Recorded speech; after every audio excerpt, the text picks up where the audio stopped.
Olá, esse é o podcast do Ponto Crítico Academy.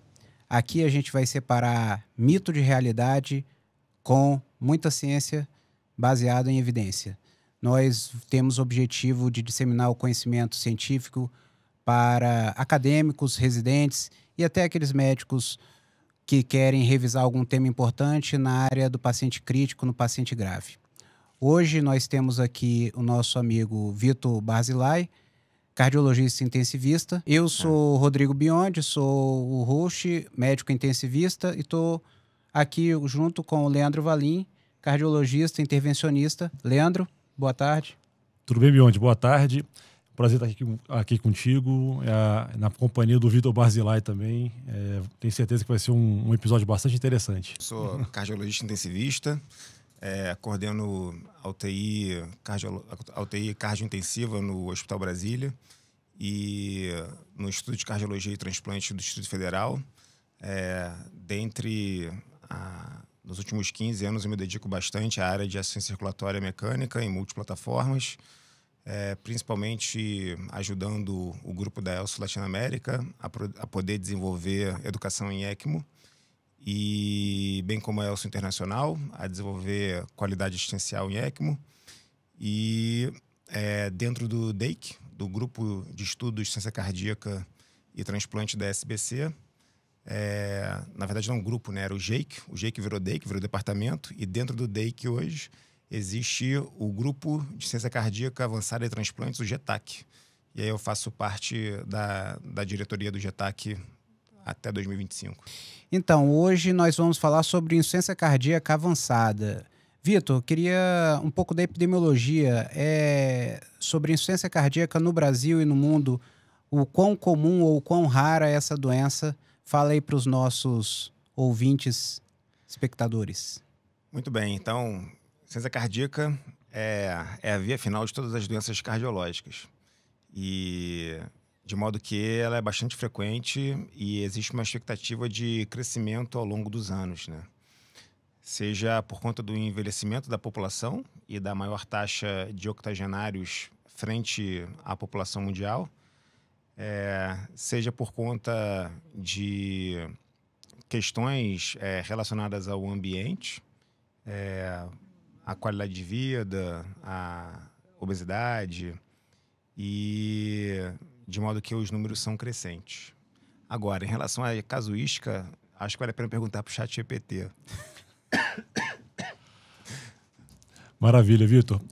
Uma pergunta agora, o que diferencia dentro do contexto da insuficiência cardíaca aqueles pacientes que são considerados como portadores de insuficiência cardíaca avançada?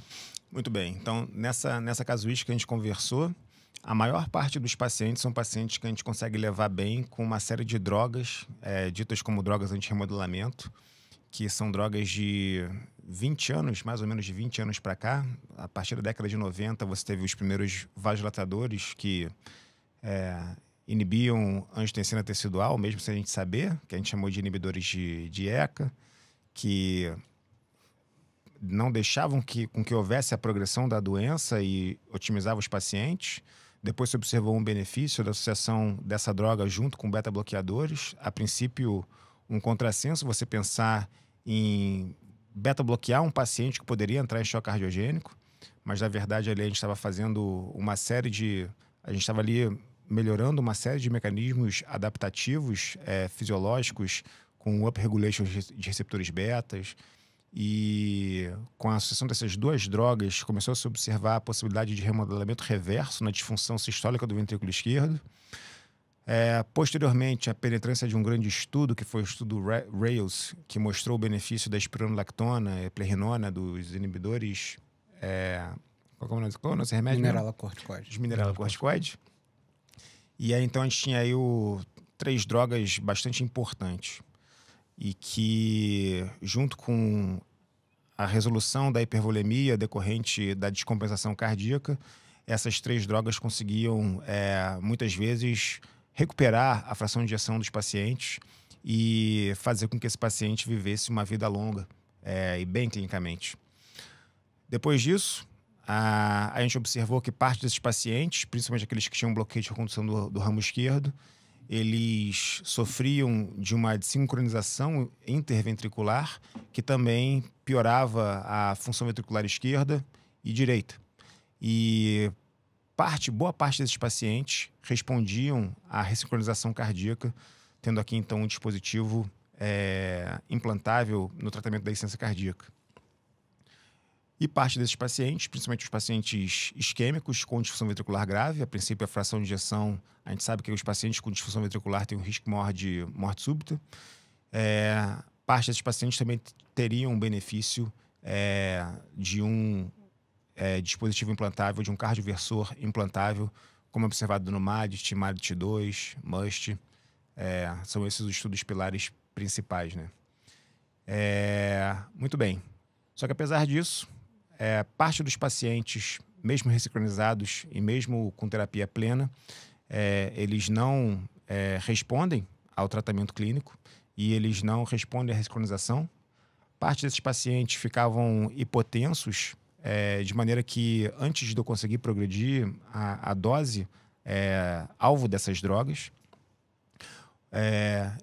Recentemente, existe, então, um benefício além de duas drogas, uma delas que serve para a gente poder substituir o efeito vasodilatador que o BRA e o IECA traziam, que são os inibidores de neprilisina, né, na droga específica sacubitril/valsartana, que existe um potencial vasodilatador maior, bem como um efeito natriurético relacionado a esse mecanismo de degradação da neprilisina que ele é diminuído. E aos inibidores de LT2, em que a gente atirou no diabetes, acertou na insuficiência cardíaca. Nos estudos de diabetes, os pacientes começaram a morrer menos e ter menos internações por insuficiência cardíaca em relação ao grupo controle. E depois foram feitos estudos por insuficiência cardíaca em que se demonstrou a comprovação desse benefício mesmo em pacientes não diabéticos, tratando-se, então, não de antidiabetogênicos, mas de drogas protetoras cardiovasculares, né? E, sem dúvida nenhuma, existe aí uma perspectiva em prevenção primária em relação a essas drogas nos próximos anos que é bem motivador, né? Tipo a estatina, vamos botar tudo isso na água de todo mundo agora. Boa. E aí a questão é que, apesar dessas novas drogas e desses remédios, parte de pacientes, em torno de 5 a 10% dos pacientes, são pacientes que vão continuar a ter preditores de pior prognóstico relacionados à insuficiência cardíaca. E que, apesar dessas drogas, a gente vai ter dificuldade de conseguir titular as drogas, seja porque a frequência cardíaca está muito baixa, seja porque esse paciente ele é mais hipotenso, não tolera muitas vezes nem a introdução dessas drogas, seja porque ele tem uma disfunção ventricular muito grave, com fração de ejeção only digit, então 9% de fração de ejeção, uma coisa dessas, seja porque ele tem mecanismos de má adaptação ventriculares, como, por exemplo, uma insuficiência mitral importante, secundária ao grau de dilatação, hipertensão pulmonar ou mesmo falência de ventrículo direito. E aqui a gente tem um paciente no nosso meio, né, no centro-oeste. A gente tem um paciente especificamente grave relacionado que tem hipotensão, seja por disfunção de ventrículo direito, seja por desautonomia, que é o chagásico, né? E de modo que existe uma perspectiva da gente tentar estudar em específico essa população por uma maior dificuldade clínica de se otimizar drogas antirremodelamento nelas. De modo que a Sociedade Americana de Ciência Cardíaca, em conjunto com o ISHLT, em conjunto com a Sociedade Europeia, estabeleceu um mnemônico para a gente poder entender quem são esses pacientes, então, com insuficiência cardíaca avançada e que provavelmente a gente precisa ver eles de uma maneira diferente, além de pensar em dar as drogas antirremodelamento e ressincronizar esse paciente. São os pacientes com disfunção ventricular grave, esquerda, apesar de tratamento otimizado, pacientes que eu tenho dificuldade de otimizar essas drogas, pacientes que eu preciso ficar mudando ou aumentando a dose de diurético, pacientes que tiveram pelo menos uma reinternação, apesar da terapêutica instituída, pacientes que em algum momento tiveram que fazer uso de inotrópico para sair de baixo débito clínico evidente, e a gente quer botar o C de chagásico. Então, existe um mnemônico I need help, que é inotropes, I need help. Aí vamos revisar e depois a gente revê um por um, que eu só preciso ver. Tô ficando velho. Então é interessante usar esse mnemônico para entender que é o paciente com IC avançada. E achando que você está de frente a um desses pacientes, é importante que ele tenha a avaliação de um médico, de um cardiologista que faz insuficiência cardíaca. É isso que eu estava pensando aqui, porque eu te conheço há muitos anos, você faz cardiologia e terapia intensiva, mas tem um foco na cardiologia na insuficiência cardíaca. E não é uma ideia, pelo menos você nunca falou sobre isso, você pegar todos os pacientes com insuficiência cardíaca, mesmo aqueles que têm status performance excelente, tem um NIRA 1. Então, a ideia do especialista, do cardiologista, especialista em insuficiência cardíaca, seria para IC avançada, que seria esses pacientes do I need help, correto? Perfeito, excelente. É importante entender também que muitas vezes esse paciente ele precisa de uma avaliação pontual de um médico para IC, ele segue seguindo com o seu cardiologista, Tá. mas visto esses critérios de pior, antes muitas vezes de ver esses critérios de pior prognóstico, existe uma série de pacientes que eles não são hiperrespondedores, não fazem remodelamento reverso, não têm recuperação de função ventricular. E aí é interessante esse paciente, pelo menos, mesmo otimizado, pelo menos uma vez a cada ano, a cada 2 anos, talvez, tá acompanhando com um time de IC avançada. Porque existe a chance desse paciente, em longo prazo, acabar evoluindo com IC avançada, talvez, né? Leandro tá aí com o mnemônico da Need Help na mão aí. Então, I inotropes. Essa é fácil. O que mais que encontramos aqui? N, New York Heart Association. Então, assim, classe funcional avançada apesar de terapia estabelecida. Evidência de disfunção orgânica. E aqui, principalmente, a gente presta atenção em síndrome cardiorrenal, aqueles pacientes já com evidência de disfunção renal e que muitas vezes podem fazer com que a gente não consiga progredir drogas anti-remodelamento que mexam na função renal. De ejection, essa é fácil. Fração de ejeção menor que 35%. Persistente, eu diria ainda, né?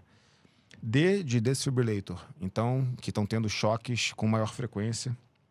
H de hospitalização, mais que uma no último ano. E de edema. Então, edema apesar de otimização de diuréticos. L de pressão cardíaca baixa, low blood pressure. E aumento de frequência cardíaca. E aí botaram um P aqui, P de prognóstico, que é em relação à intolerância à medicação, às medicações anti-remodelamento. Então, I need help, e aqui é interessante botar um C, que é o do chagásico, que pode ser que talvez esse paciente tenha uma condição que leve a essa dificuldade maior de titulação das drogas. É uma pesquisa que a gente fez, você participou. Fiz um levantamento sobre insuficiência cardíaca nos pacientes que foram transplantados no Instituto de Cardiologia do Distrito Federal e comparei com os pacientes transplantados na lista do ISHLT, que é a lista mundial, e lá aparecia quase 60%, 70% de insuficiência cardíaca por etiologia isquêmica, que é a grande etiologia no mundo, né? E aí tinha, naqueles gráficos de pizza, né? Tinha lá 1% era outros. Dentro, Chagas está dentro desse 1% no mundo, outros. E aqui em Brasília, na casuística do hospital, do Instituto de Cardiologia, quase 70% são Chagas. Então é uma prevalência brutal, não só aqui em Brasília, Minas, e muitos pacientes de São Paulo também, que são centros transplantadores, têm esse perfil de Chagas. Mas é uma doença, seja por via valvar, que também é muito prevalente no Brasil ainda, né? Doença valvar avançada, doença isquêmica, o infarto evoluído ou Chagas, esses pacientes vão acabar chegando lá. Mas uma coisa que me chamou a atenção, você estava falando das drogas, aí você percorreu quase 30 anos. Quando eu me lembro nitidamente que a insuficiência cardíaca, no início dos anos 2010, mais ou menos, ela ainda estava com drogas com 20 anos, que era os IECAs, BRA, beta-bloqueador, espironolactona, basicamente, e Lasix como sintomático, né? E aí deu um boom agora com algumas drogas. Como foi o impacto disso no tratamento e na percepção da comunidade médica sobre a insuficiência cardíaca? Bom, cardiologista adora droga nova, né? Todo mundo. E todo mundo gosta, né? Então, assim, a gente sempre fica bastante eufórico quando tem novas drogas para tratar o paciente. Acho que existe uma perspectiva, então, de substituição de drogas para ganho marginal de qualidade de vida e sobrevida. Uhum. Mas não dá para eu te falar que isso teve impacto, por exemplo, na nossa fila de transplante. Então, a gente segue... Na verdade, a nossa fila de transplante aumentou no momento. Nós somos o único centro transplantador do Centro-Oeste. E a gente, por muito tempo, ficou em torno de 30 pacientes em fila. Hoje temos 45 pacientes em fila de transplante. Então, assim, o impacto na IC avançada, eu não creio que trouxe uma nova perspectiva, né? Acho que é um paciente de prognóstico estabelecido. Mas, sem dúvida nenhuma, existe grande relevância na nossa possibilidade de cuidar melhor dos pacientes. Em relação a esse ganho marginal de qualidade de vida, principalmente no que diz respeito à dose de diurético de alça em instabilidade clínica, ou mesmo a necessidade de manutenção de diurético de alça. Existe uma perspectiva de controle volêmico mais livre de diurético hoje, né? Bem como uma perspectiva, talvez, de observar esse remodelamento reverso de maneira mais rápida. Mas acho que também tem a ver com a tranquilidade do que se tem hoje em relação ao do que se tinha no início dos anos 2000 na titulação e progressão de drogas anti-remodelamento, né? Mas isso é uma situação de controvérsia dentro do DEIC, do Departamento de Ciência Cardíaca, de se as novas drogas, né, elas mudaram alguma coisa nos pacientes com IC avançada e se a gente continua com essas drogas ou não, uma vez que esse paciente é visto como IC avançada.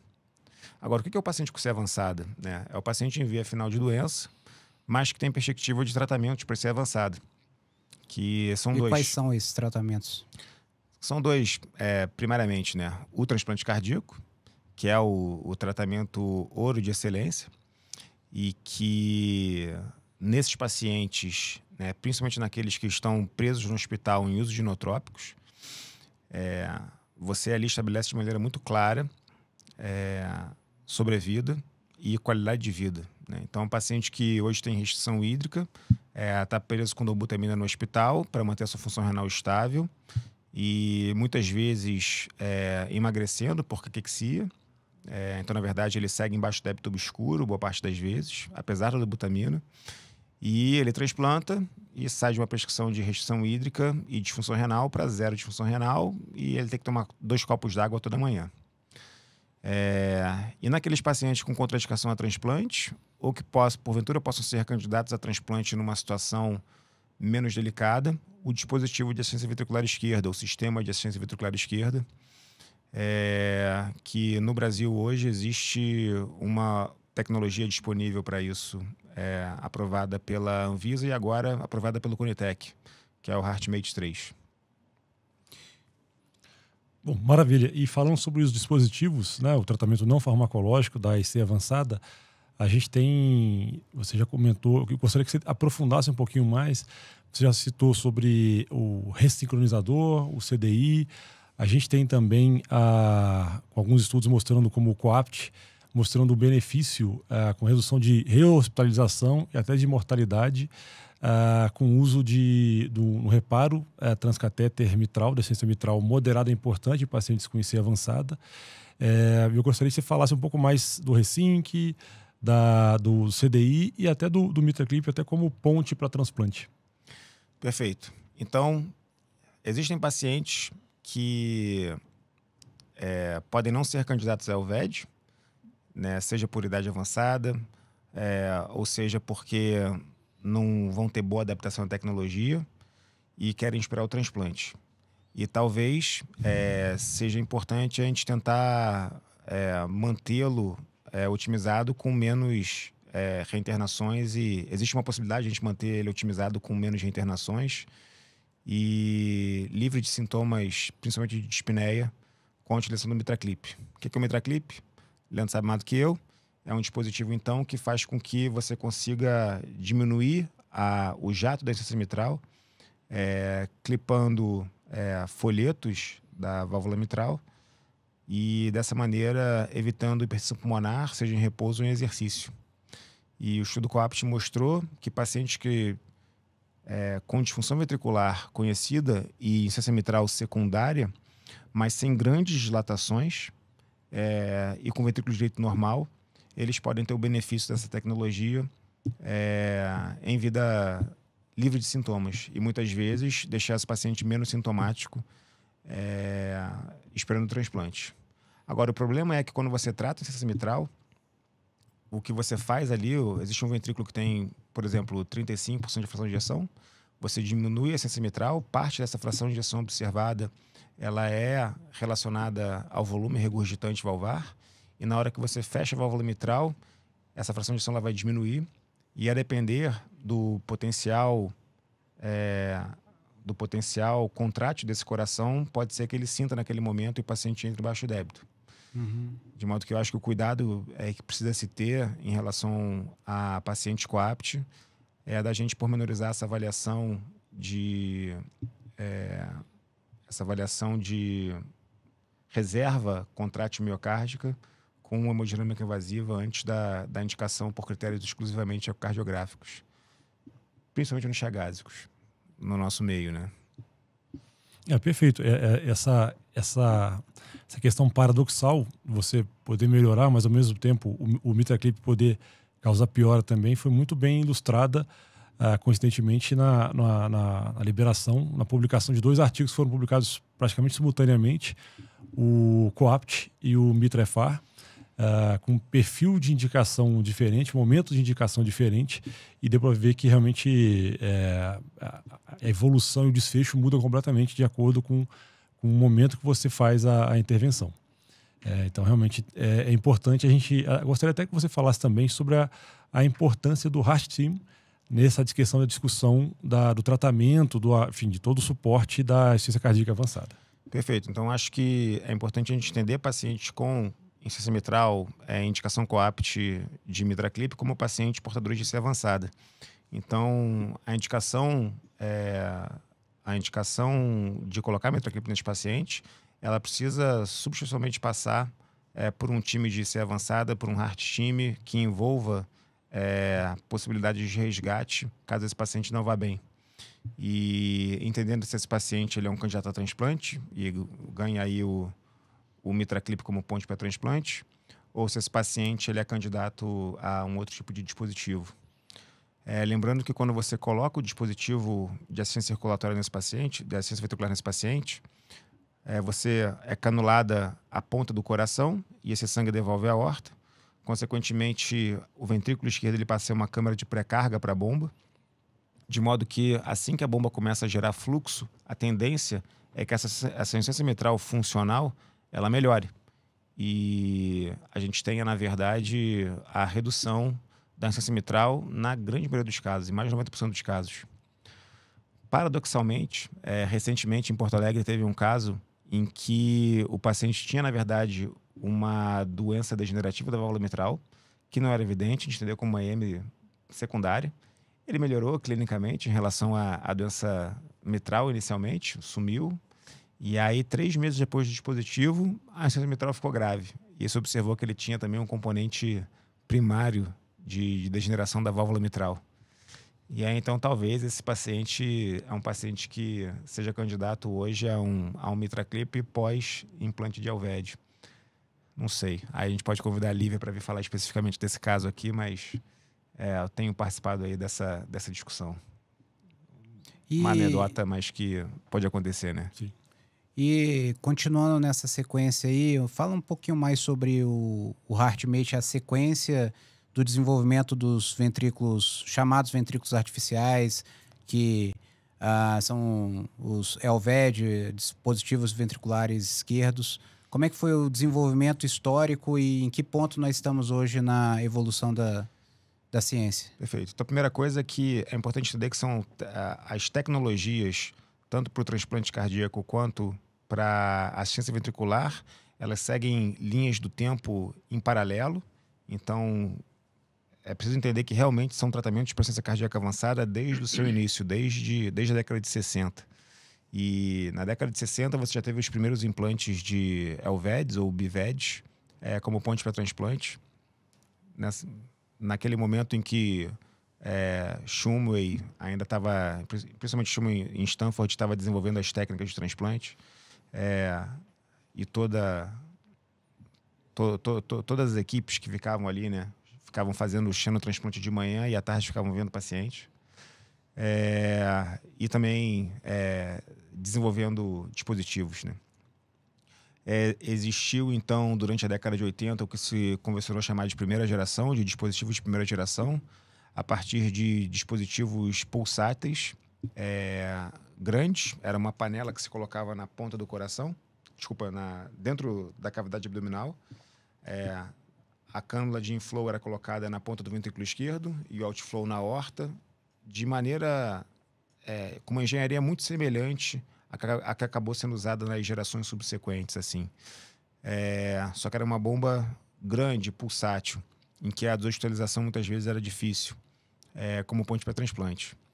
Na década de 90, começaram a aprovação para os estudos do dispositivo de segunda geração, que era um dispositivo de uma bomba axial, já miniaturizada em relação à primeira, em que você não precisava abordar a cavidade abdominal, mas um pocket era feito acima do diafragma para que essa bomba coubesse ali.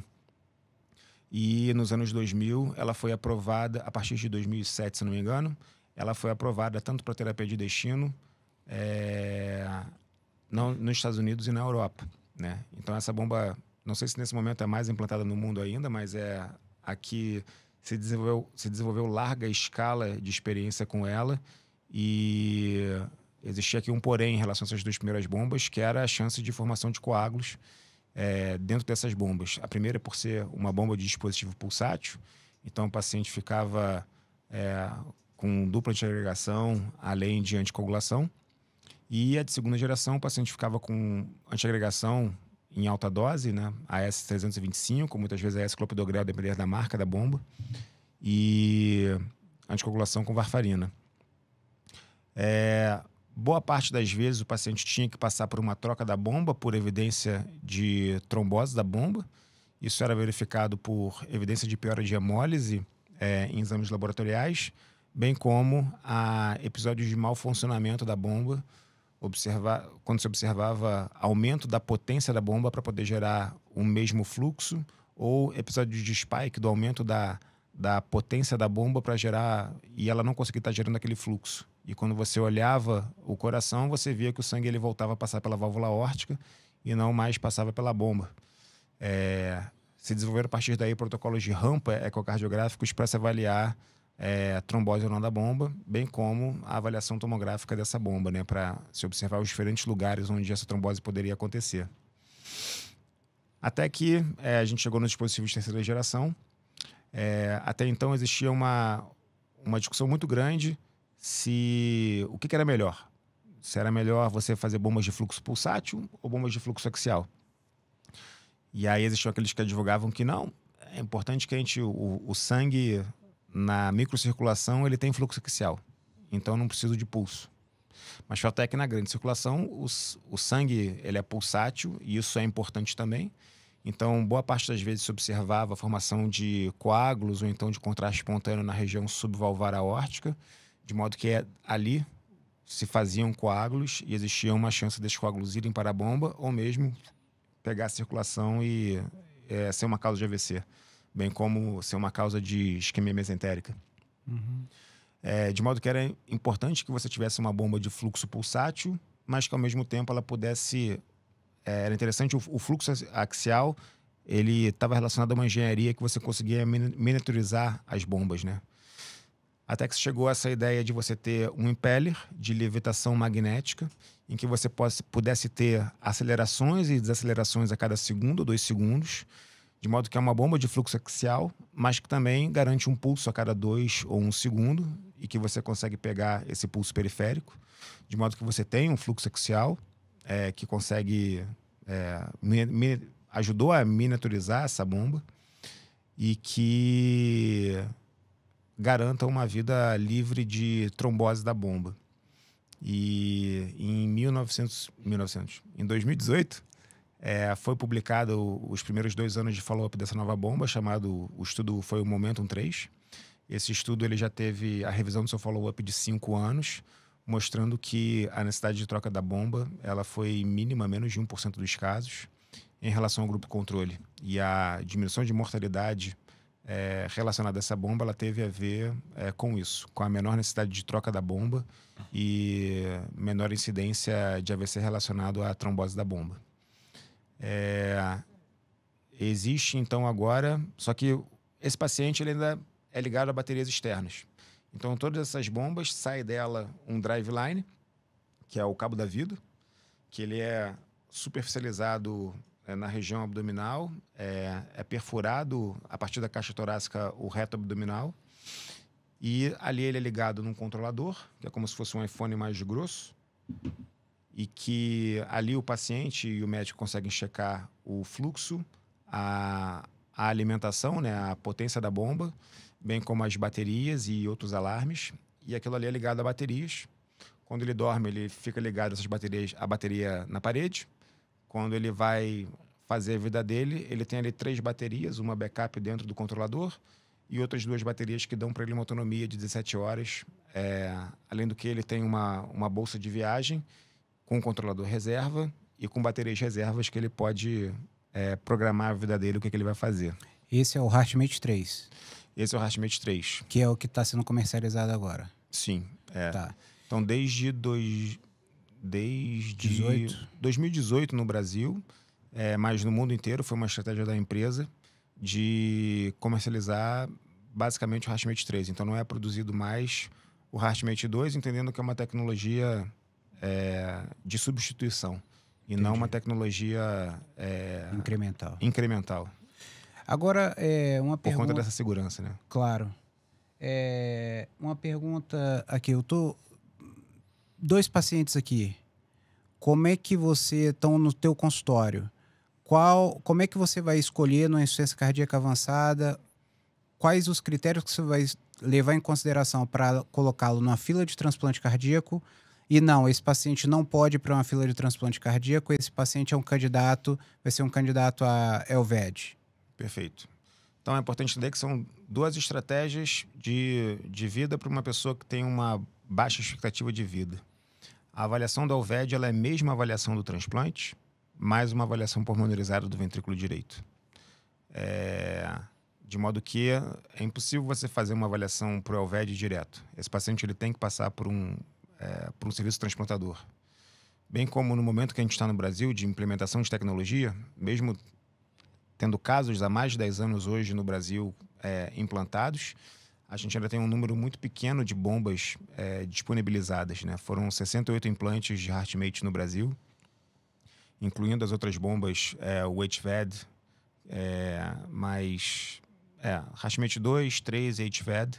A gente tem em torno disso daí, 70 casos no número total em 10 anos. Então, a gente segue a implementação de tecnologia. É importante que ele passe para avaliação do transplante. E aí aqui são 2 pacientes que a gente vai conversar com eles de que o transplante para eles não é viável. Ou ele pode ser viável depois que ele ganha a bomba, né? O paciente hipersensibilizado, então aquele paciente que tem um PRA alto, e aí o PRA alto ele varia de serviço para serviço. Existem serviços que 20% de PRA painel de reatividade halogênica, ele 20% é alto. Existem serviços que um painel de 80% que aumenta muito a chance de rejeição quando ele receber um coração. Ele diminui a chance de você encontrar um órgão em que você não tenha rejeição verdadeira, né? Isso. Só que, na maioria dos serviços no Brasil hoje, esse painel elevado, para ser calculado, ele leva em consideração MFIs, né, que são mais baixos, em torno de 1.500. Em boa parte do mundo, se consideram MFIs acima de 5.000. De modo que não é pouco frequente a gente receber um órgão, aparece lá que existe um HLA positivo para aquele paciente, só que a gente aceita o órgão por ser um HLA que tenha lá uma incompatibilidade no painel dele de 3.500, o que poderia dar um crossmatch real positivo para 3.500 unidades no MFI, naquele MFI específico. E a gente aceita, faz imunossupressão standard e nada acontece com o paciente. Então, na verdade, aquilo ali era um painel negativo, né? Então, é importante entender que cada vez mais a gente aceita órgãos para pacientes sensibilizados. Então, ele tem que ser realmente sensibilizado. O outro critério do paciente sensibilizado é o paciente que está em fila, mas recebe, por exemplo, 3 ofertas diferentes e por causa do PRA elevado e por causa de incompatibilidade HLA, ele tem esse órgão negado para ele. É importante entender que esse paciente tem um tempo maior de fila e talvez seja mais seguro para ele a gente voltar à estratégia do transplante e pensar em colocar um Alved nesse paciente. Por que é importante a gente entender isso de maneira dinâmica em relação à hipersensibilização? Porque o paciente que hoje está bem, esperando o seu coração em classe funcional 3 ou 4, caso ele tenha uma internação e ele entre na dobutamina, muitas vezes, mesmo priorizado, ele mantém um tempo largo de fila. E aí, então, a gente está ali agora com o paciente 2, 3 meses. De modo que é um desafio a gente conseguir otimizar a fila de transplante para esse tipo de paciente. E talvez não, o Alved, em boa parte do mundo, ele é usado para esses pacientes com tempo longo de fila, sem perspectiva clara de conseguir receber um órgão por hipersensibilização.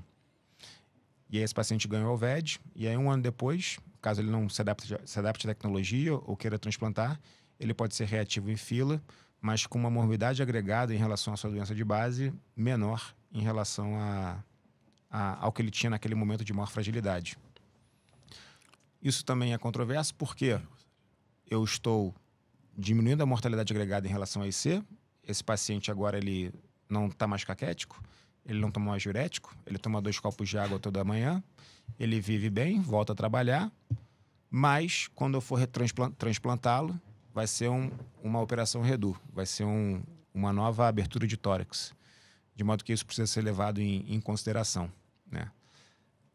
O outro paciente, que é um paciente que possivelmente é candidato a transplante, é o paciente com hipertensão pulmonar grave, em que a gente acha que a hipertensão pulmonar dele ela é irreversível, né? 90% da hipertensão pulmonar, na maioria dos pacientes com insuficiência cardíaca, ela está relacionada à hipervolemia pulmonar, seja pela grave disfunção, ou seja por conta de uma grave disfunção, seja pela grave disfunção e hipervolemia sistêmica, seja pela grave disfunção e uma desproporção entre disfunção ventricular esquerdo e direito. De modo que o VD é muito bom e o VE é muito ruim. E aquele sangue ele tende a ficar sequestrado no pulmão, apesar de muitas vezes o cara ter uma 3 de PVC e você ter dado a carga máxima de vasodilatadores, seja ele sacubitril valsartano ou nalapril. Isso acontece. E aí, nesses pacientes, a gente implanta o Alved, né? Na mesma internação do implante do Alved, você tem como já por hemodinâmica invasiva antes da alta da UTI observar o tratamento dessa hipertensão pulmonar. No eco pré-alta você observa que não tem mais hipertensão pulmonar. E aí, em 1 ano, a gente coloca esse paciente em fila de transplante, entendendo isso daqui como ponte para a candidatura. De modo que a gente discutiu o paciente sensibilizado, o paciente com hipertensão pulmonar como ponte para a candidatura e o paciente que está deteriorando clinicamente, entrando em choque cardiogênico com o tempo aumentado de fila de transplante. Então, esses 3 pacientes seriam pacientes candidatos a transplante ou candidatura a transplante, mas que eu pensaria em colocar um Alved, né? O outro paciente que ganhariam o OVED não transplante é aquele que tem contraindicações mais claras ao transplante. Seja aqui um paciente com idade acima de 70 anos de idade, um paciente com uma neoplasia tratada, mas sem critérios de cura ainda, e talvez que tivesse critérios de cura mais à frente, seja o paciente que tenha basicamente esses dois pacientes aí, aquele paciente com cobertura pulmonar fixa mesmo, que apesar do LVED não foi tratada. Vitor, uma pergunta. Boa parte das pessoas que nos acompanham não tem acesso ao serviço terceiro de cuidado de serviços com capacidade de transplante, com uma estrutura para acompanhar e ser avançada. Então, para trazer um pouco mais para a realidade, para ficar mais palpável para todo mundo, até para mostrar também que essa sua eloquência toda para falar de IC avançada, dispositivo de transplante, LVED e tudo mais, gostaria que você falasse para essas pessoas, para os nossos ouvintes, alguns exemplos, porque tudo isso que se fala parece uma coisa muito, muito, muito além, inalcançável, inacessível, não tem no dia a dia. Você já deu uma pincelada que tem no Brasil cerca de 70 ou alguns um pouco mais de LVEDs implantados e tudo mais. Mas, enfim, gostaria que você desse alguns exemplos de pessoas que estiveram ou estão em uso de LVED, pacientes seus, né, nossos aqui do dia a dia, e o que eles podem fazer no dia a dia. Tem gente que acha que a pessoa pode ficar andando de cadeira de rodas, faz atividade física. Para algumas pessoas é impensável uma coisa nesse sentido. Eu gostaria que você colocasse alguns exemplos aí do dia a dia. Perfeito. Então, assim, é uma tecnologia que a ideia é que leve para essa pessoa uma vida com funcionalidade normal. Então, um paciente com insuficiência cardíaca, que é um paciente com restrição hídrica, ele deixa de ter essa prescrição e passa a ter que tomar 2 copos de água toda manhã, assim que ele levanta, porque a bomba é volume dependente. Ele passa a urinar normal sem diurético. Boa parte dos pacientes, eles vão reduzir a carga de remédios que ele toma, porque a nossa preocupação, na maioria dos casos, é não de manter esse paciente com drogas anti-remodelamento, a não ser que exista uma perspectiva clara de recuperação ventricular, mas mesmo assim, não sei se as drogas ou o efeito de unloading da bomba que vai levar a essa melhora da função ventricular a médio e longo prazo. Mas cerca aí de 5 a 10% dos pacientes podem, inclusive, não normalizar, mas recuperar a força de contração do coração do ventrículo esquerdo. A ideia é que eles tenham uma vida normal, de inclusive fazer academia, correr, pedalar. Cuidado com pedalar, porque eles estão anticoagulados, então não sei se é uma boa ideia pedalar mesmo. E existe uma única restrição, que são banhos de imersão. Então, o chuveiro, ele vai proteger o driveline dele e existe uma bolsa de banho que ele toma que protege melhor o equipamento. E o banho vai ser tipo um banho francês, não mais de chuveiro, é interessante que seja um banho com chuveirinho. E piscina, mar, essas coisas não é para entrar no mar, então não dá para ser triatleta. Não dá para ser triatleta nem nadar. Então, boa parte dos pacientes que estão em fila de transplante, mas com longa perspectiva de internação, você fala para ele, o cara, não vou poder nadar, eu não vou conseguir viver. Vou ficar internado mais 2, 3 meses. Prefiro ficar aqui internado e receber o coração de uma vez. Então, essa é a grande limitação, né? Essa limitação, a ideia é que ela seja resolvida. Aí tem que ver com a indústria. A princípio, a ideia é que seja até 2030, de você ter o FuelVes, que é o dispositivo completamente implantável, em que você tenha as baterias carregadas por indução. Não sabemos o quão longe está essa realidade ainda, mas espero que participemos também dos estudos clínicos em relação a essa tecnologia. Outra coisa em relação ao dia a dia, apesar de não poder entrar no mar, todos eles querem a praia. Então, por exemplo, teve um caso recente no INCORD, um univentricular, um Fontan falido, que deu 2 meses de alta dele, tá ele lá em fevereiro na praia. A Sil aqui também. O que ela queria fazer? Queria viajar para Natal e aí tirou foto na praia. Alexandre foi mais tranquilo. Alexandre ele falou que só foi à praia depois do transplante. Até o transplante ele não tinha ido para a praia, não. E o que acabou deixando o Marcelino numa sinuca de bico, porque ele também, não, eu quero ir pra praia, mas acho que só vou depois do transplante. Eu falei, pelo amor de Deus, cara, vai pra praia de uma vez já. Só não mergulha. Só não mergulha, né? Então, tem essa coisa assim, né? Perfeito. É assim, então, essa questão de banho de imersão e tudo mais não pode, mas assim, só para dar um exemplo assim, de pacientes que você acompanha, do grupo de transplante, do qual você faz parte, o grupo de ser avançado, dispositivos. Então, exemplos de coisas que as pessoas no dia a dia podem não imaginar que seja possível fazer com o Pode Elved. fazer sexo? Perfeito. Excelente pergunta. Então, assim, sexo é uma parte da vida da pessoa. E aí, o interessante é que muitas vezes, principalmente os homens, né? Eles tinham disfunção erétil antes da bomba, pela insuficiência cardíaca em si. E é assim que eles chegam em casa, eles ligam. Inclusive, isso foi um exemplo claro, não vou falar quem foi. Mas ele chegou, olha, só pra você saber, consegui transar, viu? Então, assim, que ele volta a ter a função sexual normalizada. E pode normal. E assim, existe um desafio de como abordar especificamente para esses pacientes o dia a dia, né, do sexo. Teve uma paciente sensibilizada, que tinha a perspectiva de entrar no programa do PROAD, do Coração Novo do Sírio-Libanês. E aí fomos discutir sobre a bomba para ela, 96% de painel, vai ser difícil transplantar, acabou aparecendo o coração para ela, transplantou. Mas a primeira coisa que ela queria saber, doutor, sou recém-casado, eu quero saber como é que eu faço sexo com essa bomba aqui.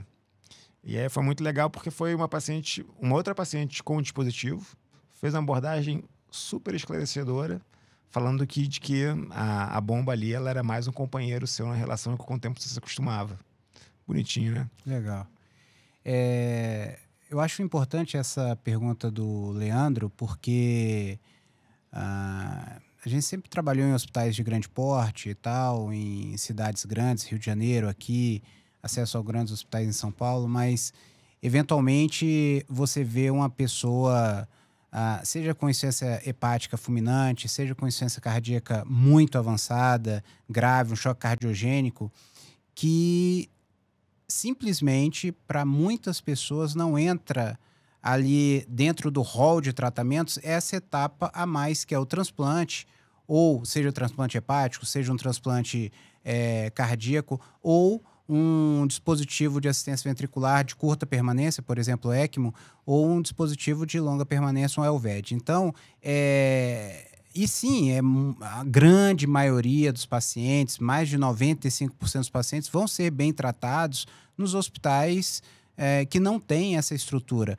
Mas a gente tem que lembrar que existem sim opções para uma parcela desses pacientes em que vale a pena entrar em contato com o centro transplantador ou com alguns grandes centros transplantadores pelo SUS ou alguns grandes centros de hospitais privados que fazem um atendimento especializado desse paciente, com possibilidade de implante de ECMO, com possibilidade de implante de Elved, que não vai ser uma coisa rápida, existe toda uma avaliação, como você falou, ou mesmo uma programação para um transplante que aí não depende só de você pegar um dispositivo e implantar. Com essa avaliação, depende de uma oferta do órgão. Então, a gente recebe muito no hospital que a gente trabalha, pacientes provenientes de outros hospitais daqui e até de fora, seja com hepatite fulminante, seja com insuficiência cardíaca. A gente recebeu um da Bahia, um de Minas, né? E foram transplantados. E isso é interessante porque se você não pensa, você clínico, você está lá numa cidade, de repente, pequena, ou mesmo está numa cidade grande, isso já aconteceu numa outra época. Às vezes o paciente vem numa fase muito tardia, em que provavelmente, se a gente conseguisse receber esse paciente mais precocemente, a gente conseguiria listar esse paciente mais cedo, especialmente quando estou falando de hepatite fulminante, a gente poderia listar esse paciente mais cedo e talvez salvar essa vida. Né? Acho que o que você acha disso? Você tocou num ponto importante, que é assim, boa parte das vezes quando vão conversar com a gente sobre um dispositivo, seja de curta permanência ou de longa, mas principalmente os de curta, né? Depois que o paciente melhora, você resgata o fígado, em choque cardiogênico principalmente, né? Resgata o fígado, resgata o rim, fica a expectativa. Quando é que a gente vai tirar agora isso? E é importante entender que a exceção são aqueles pacientes que a gente não progride as modalidades, né? De que 35% dos pacientes com choque cardiogênico avançado que precisam de dispositivos são aqueles pacientes que a gente vai conseguir fazer o desmame do choque, o desmame dos dispositivos, né? Que a maioria dos casos são pacientes que vão ter que ir para uma outra estratégia de saída. E aí, nesse sentido, é importante que a gente entenda que o cuidado do choque cardiogênico ele é multimodal em relação a estratégias de você resgatar o paciente, de você reabilitar o paciente e estratégias de saída. E aí, então, a gente discutiu aqui as duas estratégias de saídas que temos disponíveis hoje, né? O LVAD, o dispositivo de assistência ventricular esquerda, e o transplante cardíaco. Existe uma outra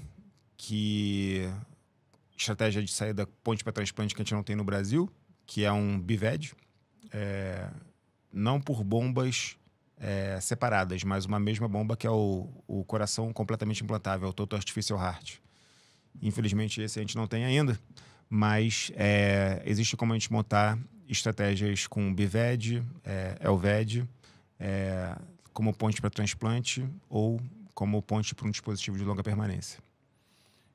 Aí eu gostaria de perguntar, Vitor, então assim, o que já tem hoje, é realidade hoje fora do Brasil, que a gente não tem aqui ainda, e quais as perspectivas, não só para o Brasil, mas para o mundo também. Você já falou um pouco do BVAD, o totalmente implantável, essa questão de ter, enfim, de poder depois ter banho de imersão. Mas o que está no nossa frente aí que a gente está vislumbrando? Bom, então em relação a dispositivos de estratégia de saída, seja ponte para transplante ou o que a gente chama de terapia de destino, temos o que existe no mundo, né? Que é o transplante cardíaco e o HeartMate 3. Em relação ao cuidado do choque cardiogênico, existe ainda uma necessidade nossa de conseguir pormenorizar o nosso cuidado em dispositivos axiais intracardíacos, como o Impella. E principalmente aqui os Impellas de alto fluxo, né? O 5.5, o 5.0 e o CP, de 3,5 a 4 litros. Seja eles como ponte para procedimento ou ponte para transplante. Então, o time de choque hoje, né, em boa parte do mundo, com implementação de time de choque, a ideia é que esse paciente reconhecido choque cardiogênico, ele entra na hemodinâmica, ganha um Impella Swan-Ganz, e a partir daí a gente discute como é feito a angioplastia, e a partir daí a gente discute como que vai ser feito o manejo do choque cardiogênico desse paciente. Bem como esse paciente ele vai para a hemodinâmica, ganha, além da angioplastia, ele também é preparado para canulação em ECMO, caso ele tenha uma parada ou uma deterioração do choque, apesar do Impella. Paciente ponte para transplante, usamos muito balão intraórtico ainda, principalmente nos pacientes crônico agudizados, ou seja, pacientes já com uma adaptação crônica de insuficiência cardíaca crônica agudizada, que agudiza por cardiorrenal, com ou sem hipervolemia associada. Talvez um incremento no débito cardíaco de 200, 300 ml para esse paciente seja o suficiente para a gente conseguir manter esse paciente viável em priorização de transplante cardíaco. Agora, a gente está muito acostumado a ver o paciente 3 meses no balão, 6 meses no balão. A gente troca balão. Então, assim, isso talvez uma mudança de paradigma que a gente precise enfrentar para entender que a gente pode fazer diferente. E, na verdade, esse paciente passou 2 semanas em balão, eu não consegui ponte para transplante, ele está bem, eu não consegui órgão para ele, talvez seja um paciente em que, em breve, mesmo em ambiente SUS, a gente consiga um LVAD para esse paciente em algum canto do Brasil, principalmente São Paulo. Em relação ao Impella, em ambiente de choque cardiogênico relacionado a infarto agudo do miocárdio, existe uma grande publicação hoje, o Danger Trial, que é multicêntrica, que sugere um benefício em relação à mortalidade, não no primeiro mês, mas nos primeiros 3 a 6 meses, 3 a 5 meses, se eu não me engano. Vale a pena botar na referência também da aula. Justamente porque esse é um paciente que no primeiro mês, provavelmente eu não vou ver benefício em mortalidade, mas em meses subsequentes eu devo conseguir ver esse benefício. Seja porque o grupo tratamento desse paciente teve maior implante de HeartMate 3, bem como ponte para transplante. Eu não estou lembrando aqui agora se teve mais HeartMate com certeza, mais transplantado eu não tenho certeza. E é importante também entender que nos dois grupos, uma estratégia multimodal ela foi realizada em boa parte dos pacientes, né? E com algum grau de crossover que também pode diminuir, no caso aqui, aumenta o poder do resultado, uma vez que o crossover ele é feito para o grupo de intervenção. E aí está uma lacuna no nosso acompanhamento multimodal, a gente ter essa tecnologia mais disponível no nosso meio. Bom, gostaria de saber também, agora mas chegando no final, o que você vê como ponto crítico desse tema insuficiência cardíaca avançada? Ponto crítico da insuficiência cardíaca avançada. O difícil é ver um ponto crítico só, talvez tenha vários pontos críticos, mas acho que o Beyond deixou claro lá no início, o grupo de insuficiência cardíaca avançada, ele precisa ter esse paciente o quanto antes na mão. Então, acho que o ponto crítico é identificar o paciente com insuficiência avançada no momento que não seja tarde demais. E aí o algoritmo I Need Help ele é importante, a escala de Intermax ela é importante, quando a gente fala de choque cardiogênico de diferentes tipos de pacientes, bem como no choque cardiogênico a escala da SCAI, né? Ela também é importante entender se é um choque profundo ou um choque sob risco ou um choque clássico. Muito bom. Foi um prazer receber hoje aqui o Vitor Barzilai. Do meu lado, o Leandro Valim. A gente encerra mais um episódio do Ponto Crítico Academy podcast. E em breve vocês poderão ver esse episódio nas plataformas. E eu convido a todos para nos seguir no @Ponto Crítico Academy no Instagram e demais plataformas. Obrigado, Vitor. Obrigado, Leandro. Obrigado, Beyond. Obrigado, Leandro.